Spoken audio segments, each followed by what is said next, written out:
Is Mark Zuckerberg. His 2017 New Year's resolution seems to have a slightly political flavor to it.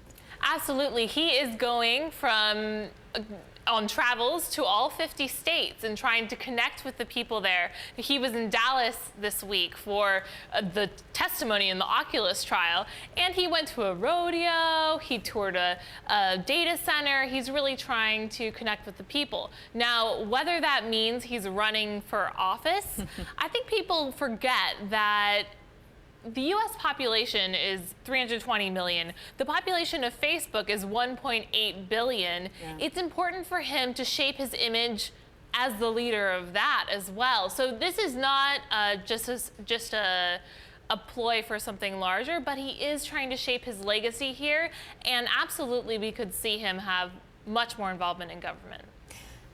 Alan, I want to get your view on the lines between Washington and Silicon Valley, the connection there, because we've seen actually the top 5 tech companies paying more in lobbying than the banks have been in the past few years. Are they talking to each other seamlessly, do you think? I don't think so, not yet at least. I think that we just invested in the new newsletter companies were the 3 main people who came out of Politico, and one of the purposes of Axios is to have a newsletter system that connects people out in Silicon Valley with what's going on in Washington, to hopefully be an interface to explaining what that's all about, and vice versa, by the way, because there has been a lack of total understanding between the two communities. And so I don't know what the president has in mind. I know that there are certainly a lot of very talented people out in Silicon Valley who are politically motivated at this moment in time because of frustration over what the outcome was of the election. So it would not at all surprise me. And by the way, there are people also in New York and the rest of the country who are also forming entities and forming conversations to what should be done during the next 180 days and what should be done during the next 4 years.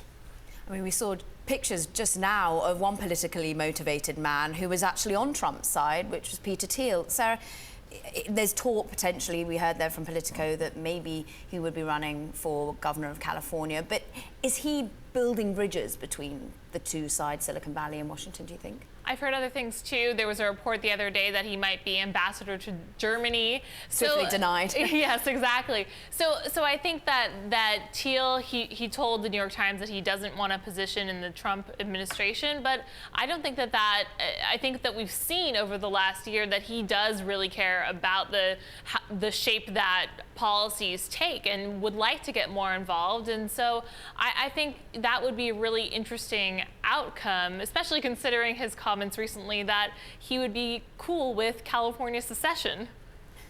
And always a perhaps slightly offside take. That right, Thiel, contrarian contrarian as always, great way of putting it. Alan, last one to you in terms of, we've seen perhaps a wave of those very high in office from Washington actually come to Silicon Valley to take roles. Condoleezza Rice, Colin Powell. You've even seen the campaign manager of Obama come to work for Uber, and then the Chan Zuckerberg Foundation. Any chance Obama could be coming this way? Is that an obvious track, do you think?